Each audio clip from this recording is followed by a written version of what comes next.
നാട്ടിൻപുറങ്ങളിലേക്കുള്ള വന്യമൃഗങ്ങളുടെ ഇറങ്ങി നടപ്പും മനുഷ്യ വന്യജീവി സംഘർഷങ്ങളും കേരളത്തിന് എന്നും വലിയ തലവേദനയാണ്.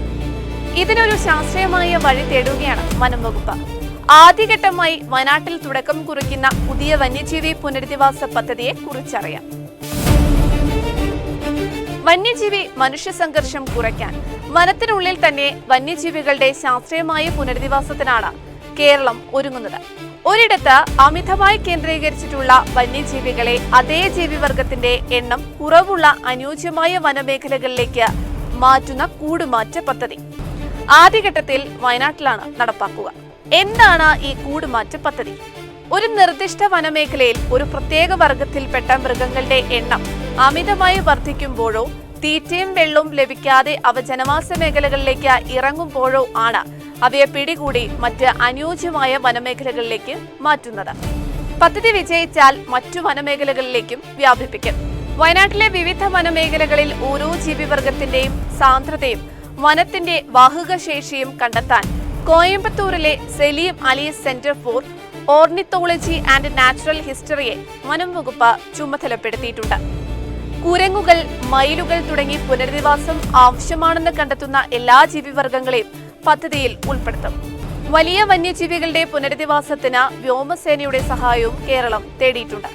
മയക്കുവെടി വെച്ച ശേഷം കൂട്ടിലാക്കി ഹെലികോപ്റ്ററിനുള്ളിലോ ആവശ്യമായാൽ ഉരുക്കുവടം ഉപയോഗിച്ച് തൂക്കിയോ ലക്ഷ്യസ്ഥാനത്തെത്തിക്കും.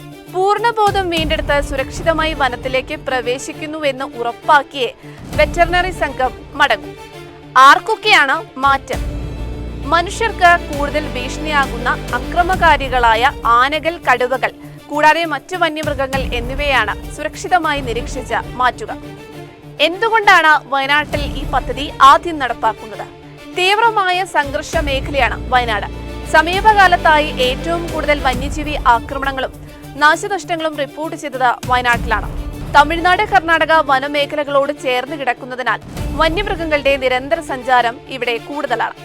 കാട്ടാനയും കടുവയും ജനവാസ മേഖലകളിലേക്ക് ഇറങ്ങുന്നത് തടയാൻ അടിയന്തര നടപടി വേണമെന്ന ജനങ്ങളുടെ ആവശ്യത്തെ തുടർന്നാണ് ആദ്യഘട്ടത്തിന് വയനാട് തെരഞ്ഞെടുത്തത്. മനുഷ്യജീവനും സ്വത്തിനും സംരക്ഷണം നൽകുക എന്നതാണ് ഈ പദ്ധതിയുടെ പ്രധാന ലക്ഷ്യം. വന്യമൃഗങ്ങൾ ജനവാസ മേഖലകളിലേക്ക് കടക്കുന്നത് തടയുക, വനത്തിലെ സന്തുലനാവസ്ഥ നിലനിർത്തുക, മൃഗങ്ങളുടെ എണ്ണം കൂടിയിടങ്ങളിൽ നിന്ന് കുറവുള്ള ഇടങ്ങളിലേക്ക് മാറ്റുന്നതിലൂടെ ആവാസ വ്യവസ്ഥയുടെ സന്തുലനാവസ്ഥ നിലനിർത്തുക, ജനങ്ങളുടെ ആക്രമണത്തിൽ നിന്നും പ്രതികാര നടപടികളിൽ നിന്നും മൃഗങ്ങളെ സംരക്ഷിക്കുക തുടങ്ങിയവയാണ് മറ്റ് ലക്ഷ്യങ്ങൾ. വയനാട്ടിൽ നിന്നുള്ള വന്യജീവികളെ മാറ്റണമെങ്കിൽ സമീപ ജില്ലകളിലെ വനമേഖലകളിലും സമാന സർവേ നടത്തേണ്ടി വരും. ആവശ്യമായ സാഹചര്യമുണ്ടെങ്കിൽ ഇതര സംസ്ഥാനങ്ങളിലെ വനമേഖലകളിലേക്കും ജീവികളെ മാറ്റുന്നതും പരിഗണനയിലുണ്ട്. വന്യജീവി ഭീതിക്ക് പരിഹാരം കാണാനും നാടിനും കാടിനും ഒരുപോലെ സംരക്ഷണം ഉറപ്പാക്കാനും ലക്ഷ്യമിട്ടാണ് വനം വകുപ്പിന്റെ ഈ വേറിട്ട നീക്കം.